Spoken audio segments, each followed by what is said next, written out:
Mwasa mchama na watu wa Celeb Jazz. My name is Awadde King himself ngabuli jwana ku Celeb Jazz with King Smith okubanga mbatusa ko lugambo amawulire kalebule poko benone bigena maso mu entertainment industry na ddala mu kibuga Kampala, East Africa, Africa ne munsi nene najja tumira ko bakiri bafatwabira in Nigeria, bakiri bafatwabira Gabon, bakiri bafatwabira South Africa. Thank you so much for watching.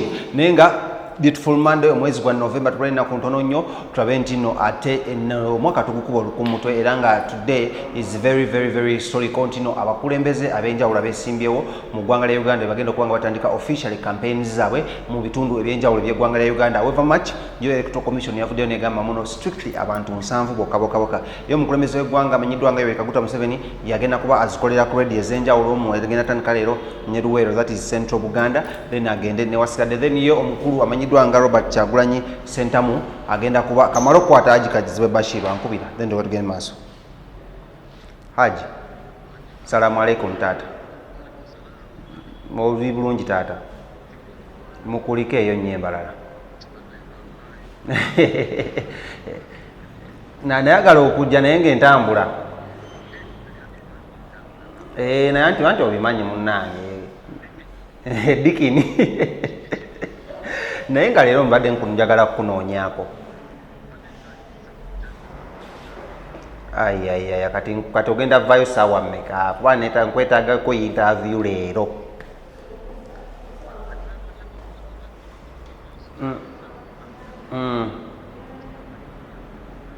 Nkitegeera.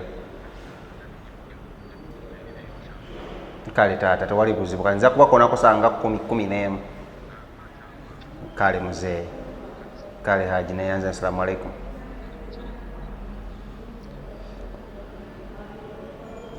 Abantu bwe batutukolagana nabo nga bulijjo era oyo mukulu amanyiddwa nga Haji Kazibwe Bashir agenda kubatandika campaign zona ko lwairo ngegame muno historical day era agenda kuba leero ali mu field nga ali mu commanding amagye kola ipande tewali wabijja na buli kimu. So Lawrence tugende maaso tukyali kumpewo abantu bakyatulaba. Nkale katandike ne congratulations omanyife omwaka gujja Lawrence tugenda mu America mu Yuna nze naawe ticket wekimu kyawedde okolebwako. So abantu bo mu America congratulations, Chicago, Washington, Florida, Pennsylvania, n'ebibuga byonna Washington DC, then Boston.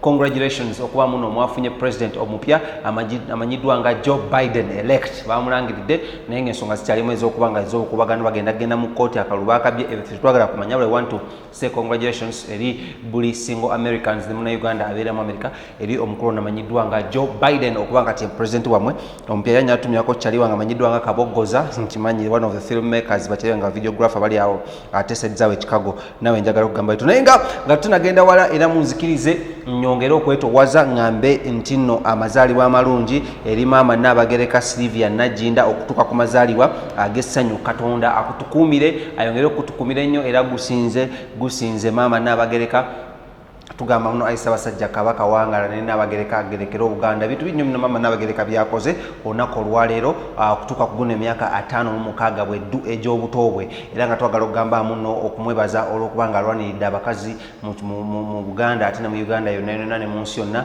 Twagala okumwebaza kubanga ateekawo ekisaakaate kino kigunjudde abaana. Personally my daughter yagenda mu kisaakaate and she came back nga amanyi okuwaata, amanyi okunyiga emmere, amanyi okugisaanika, omuwumba amanyi okukola obulungi. So Mama Nnabagereka, that was a very good initiative. Thank you so much for the wonderful job you're doing to our girl child wano mu ggwanga lya Uganda ne mu Buganda. So we want to say happy birthday eri omukyala amanyiddwa nga Mama Nnabagereka Sylvia Nagginda.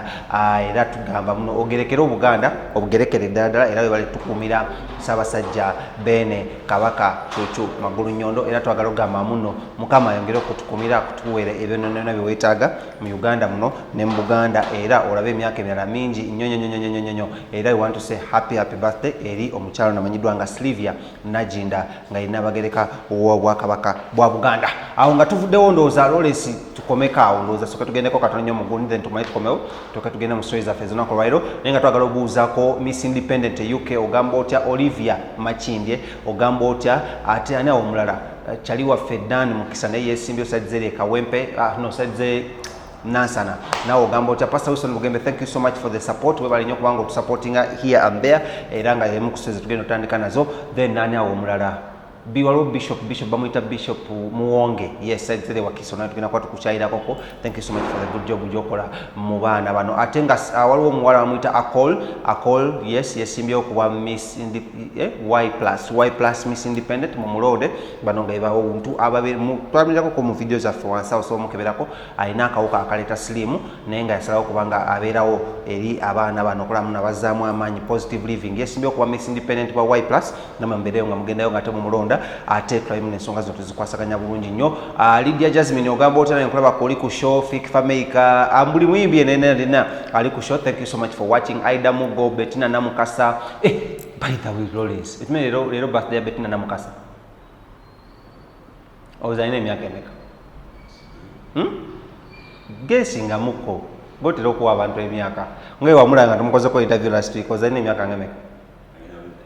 I said, now, she's just 25 years. Mwana muto. Tokiriza, can make up card just come. Happy birthday eri omukyala manyidwa nga Bettina Namukasa nawe batugamba ero mazaalibwa go tubadde tukeera bidene katukayisewo ne happy birthday eri buli muntu yenenenenena go celebrating amazaalibwa go lero nakulwa amanyi because uga celebrating ne mama Nnabagereka Sylvia Nagginda ate Nnabagereka obwakabaka wa Buganda. Then aniawo omulala Lawrence happy birthday eri omwana manyidwa nga baby Gloria twabadde twagala kukubirako ku kasimu naye simu twagigezaako nga teyitamu nga twagala tujje tukukyereko myaka 19 Gloria akuze si Lawrence. Simanyi kati erinnya agenda dituma adult Gloria yali baby kataye adult Gloria simanyi naye nga namulayo ofaananyi bo bwadde bwattabu wabulabye kati nkulaba engeri gy'obusekoseko bw'oteeka ku face nga togedde ku baby Gloria n'emyaka gyawezeza. She's above the constitutional age era Exodus Levikson embeera kasita omwana mulokole wuyo tumubalekedde babeeno katubeere eno naye myaka 19 egy'obukulu. Happy birthday n'abaala mwenna nabo oyagala tukuyiseewo ku birthday kyoyinza okakimugenda mu comments awo biro otusindikira oba enamba eri 0755311731 enamba yaffe gye tuyitako okulaba muno tukolaki tuyisaawo obubaka bwa birthday kabe mwana muto kabe muntu mukulu just send us the photos ku WhatsApp ate oba erinnya lyo tujja kuba nga netukwogerako mu birthday moment yaffe eno. Kale katusooke tukolemu katono nnyo bwe tuti tumale tukomewo katono nnyo then tugende maaso namawulire agagenda maaso mu ggwanga lya Uganda.